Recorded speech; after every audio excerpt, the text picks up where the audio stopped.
मैं पिंकी जैन भागवंती सरस्वती विद्या मंदिर inter college Muzaffarnagar से आज लेखाशास्त्र में कक्षा 11 के लेखाशास्त्र में अशुद्धियों का सुधार, उनकी पहचान टॉपिक पढ़ेंगे। अशुद्धियाँ, गलतियाँ किससे नहीं होती? मानव स्वभाव है। कोई भी इंसान धरती पर ऐसा नहीं है जो गलतियाँ ना करता, लेकिन उन गलतियों का समय रहते सुधार हो जाए उससे अच्छी बात नहीं है। यही बात संस्था पर लागू होती है। किसी भी संस्था में जब हम लोग उसके लेन देनों को लिखते हैं किताबों में, तो अक्सर लिखने वाले से, लेखापालक से या अकाउंटेंट से कुछ गलतियां हो जाती हैं। वो गलतियां कैसे सही की जा सकती हैं? गलतियों को सुधारना क्यों आवश्यक है, यह जानना जरूरी है। कोई भी संस्था जो अपने लेन देन अपनी किताबों में लिखती है, उनका प्रमुख उद्देश्य होता है कि वो जो लेन देन लिखे गए हैं या व्यापार में होने वाले लाभ हानि को जान सके कि उसे व्यापार में शुद्ध लाभ कितना हुआ है या शुद्ध हानि कितनी हुई है, व्यापार में कुल कितने खर्चे हुए हैं, व्यापार ने कुल कितनी इनकम अर्जित की है या क्या देना बाकी है, क्या लेना बाकी है। ये सब बातें एक लेखापालक, एक व्यापारी जानना चाहता है। तो अगर उसके लेखों में वो अशुद्धियाँ हो गई होंगी, अगर उससे गलतियाँ हो गई होंगी, तो उन गलतियों की वजह से उसे अपनी जो शुद्ध लाभ है या शुद्ध हानि है या जो शुद्ध खर्चे हैं वो नहीं जान पाएगा। तो इसीलिए उनका सुधार करना समय रहते आवश्यक हो जाता है। अब मैंने यूज़ किया शब्द समय रहते। अगर समय रहते भी हम अपनी गलतियों को सुधार नहीं कर पाते हैं, तो जब हमें अपनी गलतियां पता चलती हैं उसके बाद भी अगर हम उनका सुधार कर लें तो भी हम अपने लेखों को सही से जान पाते हैं। अब आइए चलते हैं, समझते हैं कि अशुद्धियां होती कौन कौन सी हैं, कितने प्रकार की होती हैं। जो अशुद्धियां होती हैं उनका एक वर्गीकरण चार्ट बनाया गया है। अशुद्धियां 3 प्रकार की होती हैं। 3 उसमें बांट दिया गया है अशुद्धियों को। पहला पुस्तपालन के आधार पर, दूसरा तलपट के आधार पर और तीसरा संशोधन के आधार पर। पुस्तपालन के आधार पर गलतियां 2 प्रकार की हुई, सैद्धांतिक अशुद्धि, क्षतिपूरक अशुद्धि, गणित संबंधी अशुद्धि। अभी इनकी डिटेल पढ़ लेते हैं।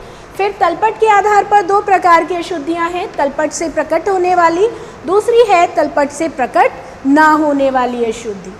तीसरा पार्ट देखें, संशोधन के आधार पर। संशोधन मतलब जब हम उन अशुद्धियों को सुधारेंगे तो उसके आधार पर 2 प्रकार की अशुद्धि हैं, एक पक्षीय शुद्धि और द्विपक्षीय शुद्धि। अब इनको समझ लेते हैं। सैद्धांतिक अशुद्धि। सैद्धांतिक अशुद्धि क्या होती है? सैद्धांतिक अशुद्धि वो अशुद्धि होती है जो दोहरा लेखा के सिद्धांतों का पालन ना करने के कारण हो जाती है। जब कोई लेखापालक दोहरा लेखा प्रणाली के सिद्धांतों को अनदेखा कर देता है तो ये सैद्धांतिक अशुद्धि कहलाती है। इसका उदाहरण हम पूंजीगत और आयगत मदों से ले सकते हैं। जब हम पूंजीगत मदों को आयगत मान लेते हैं या आयगत मदों को पूंजीगत मान लिया जाता है तो वो सैद्धांतिक अशुद्धि का सबसे बढ़िया उदाहरण। दूसरा गणित संबंधी अशुद्धि। गणित संबंधी अशुद्धि में या तो हमने टोटल गलत लगा दिया हो, योग गलत कर दिया हो, जोड़ना, घटाना, डेबिट से क्रेडिट कर देना, क्रेडिट से डेबिट कर देना, वो सब हमारी गणित संबंधी अशुद्धियाँ कहलाती हैं। फिर आती है क्षतिपूरक अशुद्धि। क्षतिपूरक अशुद्धि का मतलब होता है कि एक गलती जो दूसरी गलती के प्रभाव को ख़त्म कर देती है वो क्षतिपूरक अशुद्धि कहलाती है। ये जो 2 अशुद्धियाँ होती हैं इनका प्रभाव तलपट पर नहीं पड़ता, अर्थात हम तलपट से नहीं पता लगा सकते कि हमारी लेखा पुस्तकों में गलती है। गणित संबंधी अशुद्धि ये प्रकट कर देती हैं कि वो तलपट से गलतियाँ जो हुई हैं वो तलपट से हमें पता चल जाती। अगली आती है तलपट के आधार पर। 2 प्रकार से, तलपट से प्रकट होने वाली और तलपट से प्रकट ना होने वाली। तो जो तलपट से प्रकट हो जाती हैं यानी हमें पता चल जाता है कि हमारी खातों में कहीं मिस्टेक हुई है। जब हम अपने खाते बना लेते हैं उसके बाद हम तलपट बनाते हैं। आपने पिछले चैप्टर्स में पढ़ा होगा तलपट क्यों बनाया जाता है।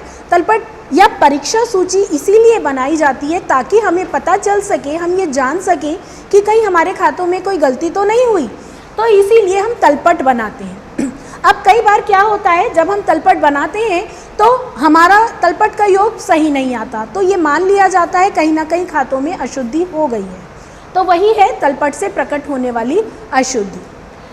कई बार अक्सर ऐसा हो जाता है कि तलपट हमने बनाया और हमारा उसका योग भी मिल गया, तो ये मान लिया जाता है हमारे खाते शुद्ध हैं, हमारी कहीं मिस्टेक नहीं हुई है।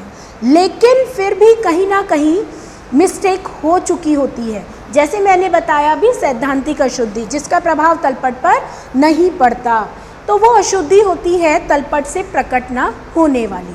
तो इसीलिए इनको दो भागों में बांट दिया गया। अगला आता है संशोधन के आधार पर। भाई जब गलतियां हुई हैं तो उनको सुधारना भी ज़रूरी है, सुधारने के बाद ही हम अपनी लेखों को शुद्ध कर सकते हैं। तो संशोधन के आधार पर भी अशुद्धियाँ बताई गई हैं दो प्रकार की, एक पक्षीय शुद्धि और द्विपक्षीय शुद्धि। एक पक्षीय शुद्धि वो शुद्धि कहलाती है जो केवल एक ही खाते पर प्रभाव डालती है, यानी वो जो मिस्टेक हुई है वो एक ही खाते पर हुई है, उसका सुधार हम उचंत खाते के माध्यम से कर देते हैं। दूसरी द्विपक्षीय शुद्धि, जब कोई गलती, जब कोई अशुद्धि किसी सौदे के दोनों पक्षों को प्रभावित करती है तो वो द्विपक्षीय शुद्धि कहलाती है, यानी डेबिट में भी गलती हुई है और क्रेडिट में भी गलती हुई है तो वो द्विपक्षीय शुद्धि कहलाए। तो ये थे हमारे अशुद्धियों के प्रकार। अब इन अशुद्धियों को सुधारना ज़रूरी है, तो उन अशुद्धियों को सुधारने के लिए हमारे पास तीन विधियाँ हैं, तीन तरीके हैं। पहला तरीका, या तो हम अपनी अशुद्धि को काट कर और मिटाकर सही कर सकते हैं, बहुत इजी है, सिंपल है। जहाँ गलती हुई वहाँ से कट मारा या ऐसे गुचड़ मुचड़ कर दिया, तो ये जैसे मैंने इसे ऐसे कर दिया तो ये सही हो गई, और इसके ऊपर दोबारा मैंने लिख दिया, तो ये काट कर या उसको इरेज करके या ब्लेड से सही करके या फ्लूड लगाकर हम उसको सही कर सकते हैं। लेकिन आप सोचिए कि क्या एक अकाउंटेंट के लिए ऐसा करना अच्छा है? अगर आप सीए बनते हैं, आप अकाउंटेंट बनते हैं, तो आप ऐसे काट कर मिटाकर अपनी अशुद्धियों को सही करेंगे तो उसका प्रभाव सामने वाले पर अच्छा नहीं पड़ता। अगर कई बार ऐसा होता है कि कोई झगड़ा हो जाता है, कोई विवाद हो जाता है, तो हमें न्यायालय में जाना पड़ता है, कोर्ट की शरण लेनी पड़ती है अपने मसलों को सुलझाने के लिए। तो जहाँ पर ऐसी कंडीशन होगी, जहाँ पर आपके लेखों में ऐसी चीज़ें होंगी, कटिंग होगी, आपने मिटाया हुआ होगा, तो न्यायालय भी उसको दरकिनार कर देता है, वो भी उसको नहीं मानता। तो ऐसी स्थिति से बचा जाता है। हम एक अकाउंटेंट, अच्छा अकाउंटेंट होने के नाते ऐसा काम नहीं करते। दूसरा, लेखों में सीधी प्रविष्टि। लेखों में सीधी प्रविष्टि से क्या मतलब है कि अगर हमारी गलती हो गई, एक पक्षीय शुद्धि के कारण हम लेखों में सीधी प्रविष्टि कर देते हैं, तलपट हमारा पूरा बना नहीं और उससे पहले ही अगर हमें अपनी शुद्धि पता चल जाती है तो उसका लेखा हम सीधा कर देते हैं। जैसे किसी खाते में योग कम लग गया, किसी खाते में लेखा होने से छूट गया, तो उसको हम वहाँ डायरेक्ट लिख देते हैं, तो वो हमारी लेखों में सीधी प्रविष्टि हो जाती है। फिर आता है जनरल प्रविष्टि से सुधार। ये इम्पॉर्टेंट है, जिसको समझना आवश्यक है। जनरल प्रविष्टि से सुधार से क्या तात्पर्य है? जब हम अपना तलपट बना लेते हैं, तलपट बनाने के बाद हमें पता चलता है कि तलपट का योग तो बराबर नहीं आया, तो उसको बराबर करने के लिए उस समय हम क्या करते हैं, हम वहाँ पर खोल देते हैं एक उचंत खाता। इसका दूसरा नाम है उद्धृत खाता, और जिसे आप इंग्लिश में जानते हैं सस्पेंस अकाउंट के नाम से। तो जब हमारा तलपट नहीं मिलता है, उस समय हमारी स्थिति होती है कि हम जो अंतर आया है उस अंतर को उचंत खाते में ट्रांसफ़र कर देते हैं। अब वो उचंत खाता डेबिट भी हो सकता है और क्रेडिट भी हो सकता है। ये एक अस्थायी खाता होता है, अर्थात जब हमारी अशुद्धियाँ हमें पता चलती जाती हैं और हम उनका संशोधन करते चले जाते हैं, तो ये जो हमारा खाता होता है ये क्लोज हो जाता है, बंद हो जाता है। तो जब हम उचंत खाता तलपट में खोलते हैं और हमें अपनी गलतियों का सुधार उचंत खाते के माध्यम से करना होता है, तब हमारा ये जो मेथड है ये अप्लाई होता है, जनरल प्रविष्टि से सुधार। यही हम देखेंगे, यही हम सीखना है हमें कि वो जनरल प्रविष्टि से सुधार हम कैसे करते हैं, एक पक्षीय शुद्धि में भी और दो पक्षीय शुद्धि में भी। चलिए देखते हैं, इसको एक एग्जाम्पल के तौर पर करके देखते हैं कि एक पक्षीय शुद्धियाँ कौन कौन सी हो सकती हैं और उनको हम जनरल के माध्यम से कैसे हल कर सकते हैं, उनका सुधार कर सकते हैं। देखिए, एक पक्षीय अशुद्धियों का सुधार कैसे होता है। पहले तो हम ये जान लेते हैं कि एक पक्षीय शुद्धियाँ कैसी हो सकती हैं। पहला मैं आपको उदाहरण दे रही हूँ, क्रय खाते का योग कम लगना। तो हमारी एक पक्षीय शुद्धि पहले कौन सी हुई? कम लगने की। दूसरा, विक्रय खाते का योग अधिक लगना या अधिक लग गया योग, ठीक, कम लगा अधिक लगा।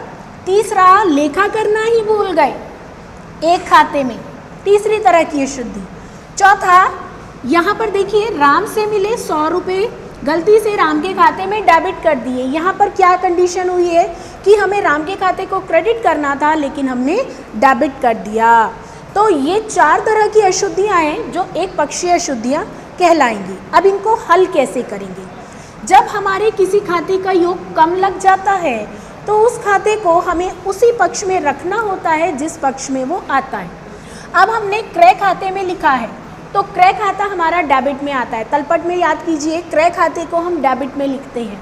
तो यहाँ कम लगा है अर्थात हमें इसमें और पैसे बढ़ाने हैं, तो हम यहाँ पर परचेज अकाउंट को डेबिट कर देंगे, परचेज अकाउंट डेबिट। अब जब कम लगा था तो सस्पेंस अकाउंट डेबिट हुआ होगा, तो वो कम हो गया, उसे ख़त्म करना है तो हम यहाँ पर लिखेंगे टू सस्पेंस अकाउंट। जितने भी रुपये से कम लगा है, मान लीजिए 100 रुपये से कम लगा, योग 100 रुपये से कम लगा तो हम 100 रुपये से यहाँ पर एंट्री कर देंगे, ठीक है। नरेशन में हम लिख सकते हैं फॉर एरर रेक्टिफाइड, अशुद्धि का सुधार हो गया। या इसको ऐसे लिख सकते हैं for purchase account under cast now rectified. आप ये जो आपको अशुद्धि दी होगी उसको ही इंग्लिश में ट्रांसलेट करके उसके नरेशन के रूप में लिख सकते हैं। नेक्स्ट आता है विक्रय खाते का योग अधिक लग गया। अधिक लगने पर क्या होता है, अगर हमने किसी को ज़्यादा पैसे दे दिए तो हमें उससे वापस लेने पड़ेंगे। तो यहीं पर ये स्थिति है कि अगर किसी खाते में योग ज़्यादा लग गया है तो उससे वापस लेने के लिए उसे दूसरे पक्ष में डाल दो। जैसे सेल अकाउंट क्या होता है, क्रेडिट होता है तलपट में। अब क्रेडिट हम वहाँ पर ज़्यादा लगा है तो उससे वापस लेने के लिए हम सेल अकाउंट को डेबिट में ले आएंगे, sale account debit to suspense account. अब मान लीजिए यहाँ पर ये कहता है कि 100 रुपये के स्थान पर 1000 रुपये लिखे गए, तो अब हम यहाँ पर कितने रुपये ज़्यादा लिखे गए, 900, तो हम यहाँ पर 900 रुपये से एंट्री करेंगे। नरेशन सेम वही, फॉर एरर रेक्टिफाइड।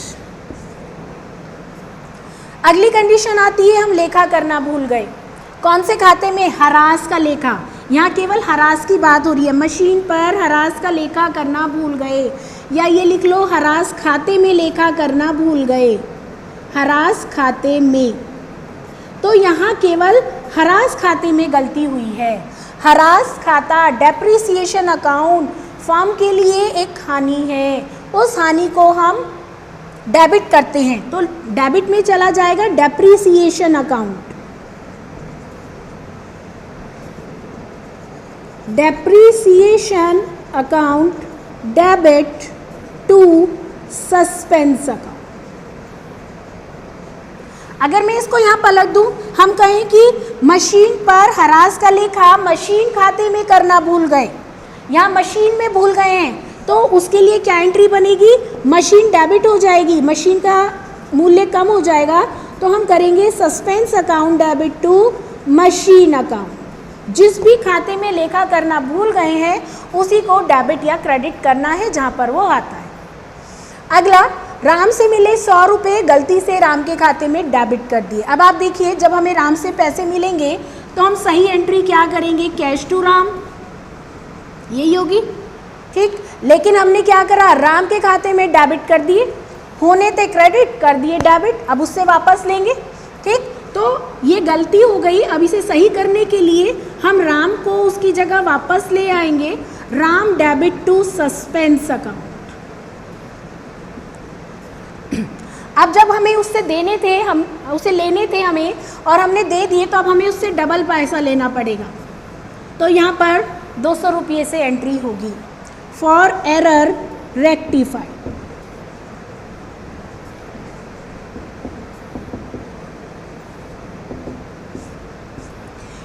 हमारी एक पक्षीय शुद्धियाँ जिनका सुधार इस तरह से किया जाएगा।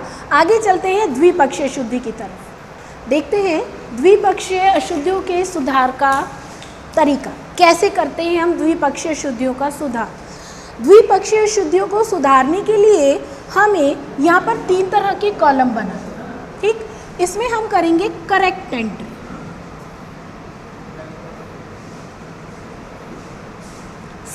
सही लेखा क्या होना चाहिए।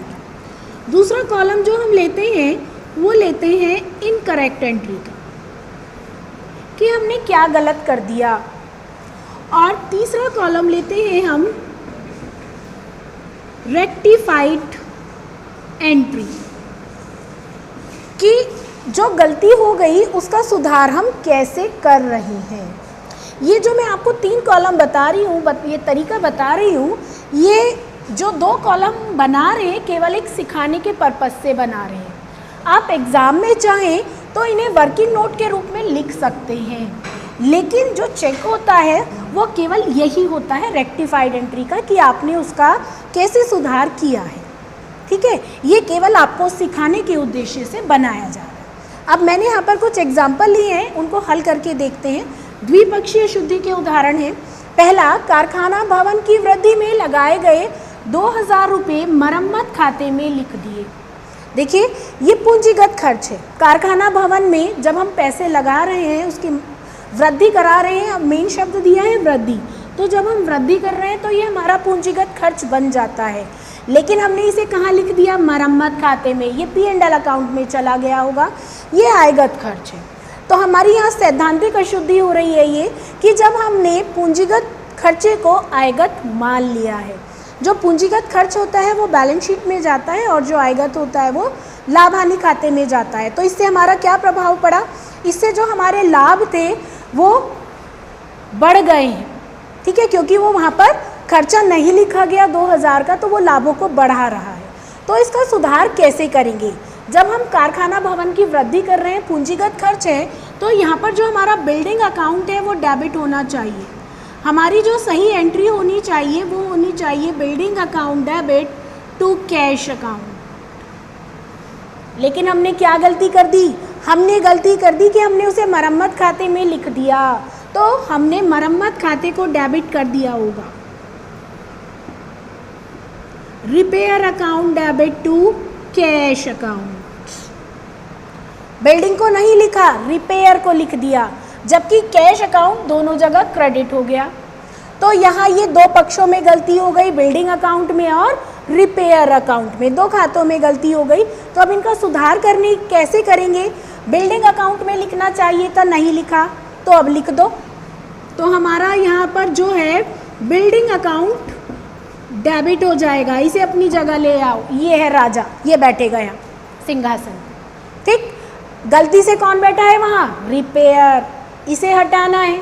इसे हटाने के लिए इसे बाहर भेजना पड़ेगा, और बाहर कहाँ से भेजना पड़ेगा? ये डेबिट में है तो इसे क्रेडिट में ले आओ, ये बाहर चला जाएगा टू रिपेयर अकाउंट। ये बाहर हो गया, हमारी अशुद्धि का सुधार हो गया। बिल्डिंग अकाउंट डेबिट होनी चाहिए थी, कर दी, ये डेबिट हो गया था रिपेयर, इसे हटाना है तो इसे क्रेडिट में ले आए। तो ये हमारी अशुद्धि सुधर गई, गलती सुधर गई। हमें कोई काटना नहीं पड़ा, मिटाना नहीं पड़ा, हमने जर्नल एंट्री के माध्यम से अपनी अशुद्धि का सुधार कर लिया। और नरेशन वही पुरानी, फॉर एरर रेक्टिफाइड। आपको इजी बनाना है, रेक्टिफाइड लिख दीजिए। आपको टिपिकल, आप अच्छे बच्चे हैं, लिख दीजिए, इसकी नरेशन बना दीजिए। फॉर क्या बनाएंगे? Wrongly entered in repair account. Building account के स्थान पर मरम्मत अकाउंट डेबिट हो गया। अगली गलती की तरफ चलते हैं। क्या करी है? 250 रुपये का माल एक ग्राहक से वापस आया था, लेकिन हमने इसकी प्रविष्टि ही नहीं की, हमने इसे पुस्तकों में ही नहीं लिखा। जब कोई माल ग्राहक से वापस आता है तो वो कैसी रिटर्न मानी जाती है? वो मानी जाती है sales return. Sale return debit होती है। सेल्स रिटर्न अकाउंट डेबिट कौन वापस करेगा? डेटर, देनदार। देनदार हमारे कम हो जाएंगे। तो हमारी एंट्री बननी चाहिए थी sales return account debit to debtor. लेकिन इसका तो लेखा ही नहीं हुआ, उसने कहा कोई प्रविष्टि नहीं हुई, इसका कोई लेखा ही नहीं हुआ, तो हमने यहाँ कुछ करा ही नहीं, नो एंट्री, कुछ भी नहीं लिखा। तो इसी एंट्री को यहाँ लिख दो, पूरी एंट्री हो जाएगी। तो हम यहाँ पर जो सुधार करेंगे वो करेंगे sales return account debit to debtor account. Narration for error rectified. ठीक। तीसरा, पुराना फर्नीचर जो 5400 रुपये में बिका था, हमने फर्नीचर बेचा था 5400 रुपये में, हमने विक्रय खाते में 4500 रुपये लिख दिए। दो गलतियां हैं यहाँ पर। क्या? एक तो विक्रय खाते में लिख दिए, लिखने थे हमें 5400, लिख दिए 4500। दो गलतियां हैं। जब हम कोई संपत्ति बेचते हैं तो वो संपत्ति क्रेडिट हो जाती है। तो देखिए हमें करनी क्या थी entry, cash account debit to furniture account, ये हमें एंट्री करनी थी। फर्नीचर अकाउंट को क्रेडिट करना था, लेकिन हमने करा किसे? विक्रय खाते को। हमने एंट्री कर दी cash account debit to sales, हमने कर दी ये एंट्री। अब दूसरी गलती क्या है, यहाँ जो डेबिट करने थे वो करने थे 5400, लेकिन हमने यहाँ सेल में कितने लिखे? 4500। दो गलती हुई है। अब इनको कैसे सुधारेंगे? सबसे पहले तो कैश कैश सही है, लेकिन अमाउंट कम लिखी गई है, यहाँ 4500 लिखे गए हैं, आने थे 5400। तो ये जो 900 रुपये का डिफरेंस है इसे हमें सेटल करना है, कम गए हैं। तो वो किस में कम गए होंगे? सस्पेंस अकाउंट में गए होंगे। तो यहाँ पर सस्पेंस अकाउंट में और डालेंगे 900 रुपये, अंतर आ गया। दूसरा सुधार, फर्नीचर अकाउंट क्रेडिट होना चाहिए, हमने यहाँ करा ही नहीं कुछ। तो इसका राज है, इसको लिखना है, कहाँ लिखना है, कहाँ पर है इसका राज? क्रेडिट पक्ष में। तो ये क्रेडिट में चला जाएगा टू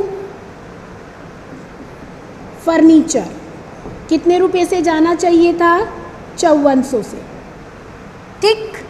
अगला सेल अकाउंट, ये गलती से आ गया, बिना मतलब कब्जा जमा रहा है यहाँ, इसे हटाना है।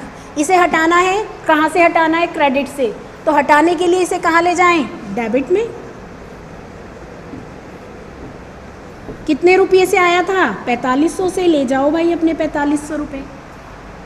तो 900 और 4500 5400, यहाँ भी क्रेडिट में 5400 हो गए। तो ये इसका सुधार हो गया, suspense account debit sales account debit to furniture for error rectified. Next, 5000 का माल खरीदा जिसका लेखा विक्रय पुस्तक में कर दिया। देखिए माल खरीदा, माल खरीदने के लिए क्या लेखा करेंगे? Purchase account debit to cash. हमें नाम नहीं दिया, ना ये बताया नकद खरीदा है, तो हम यही मानेंगे कि हमने नकद खरीदा था। अब इसने कहाँ लिख दिया? परचेज अकाउंट डेबिट होना था, इसने लिख दिया cash account debit to sale. देखिए परचेज डेबिट होना था, कैश क्रेडिट होना था। जब हमने इनकरेक्ट एंट्री की तो सब कुछ उल्टा पुल्टा हो गया। कैश भी अपनी जगह नहीं आया और परचेज भी अपनी जगह नहीं आया और उल्टा सेल अकाउंट भी आ गया। तो इसका सुधार करने के लिए क्या करेंगे? परचेज अकाउंट को लाएंगे अपनी जगह,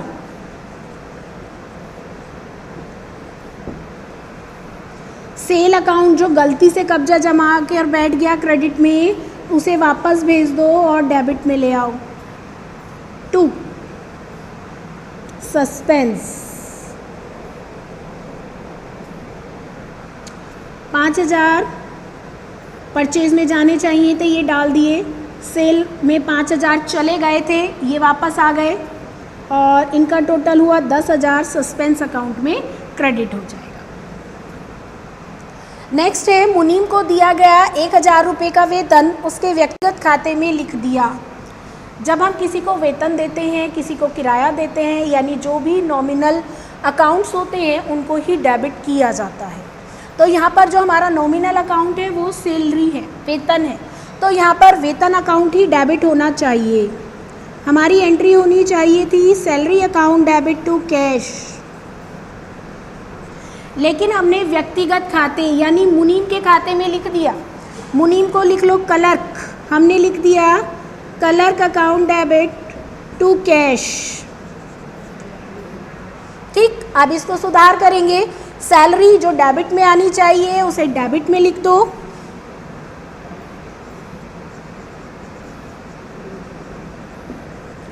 क्लर्क जो गलती से डेबिट में आ गया उसको हम क्रेडिट कर देंगे। क्लर्क अकाउंट, अमाउंट आ गई 1000, ये 10,000। तो इस तरह से हमारी द्विपक्षीय जो अशुद्धियां हैं उनका सुधार किया जाता है। धन्यवाद।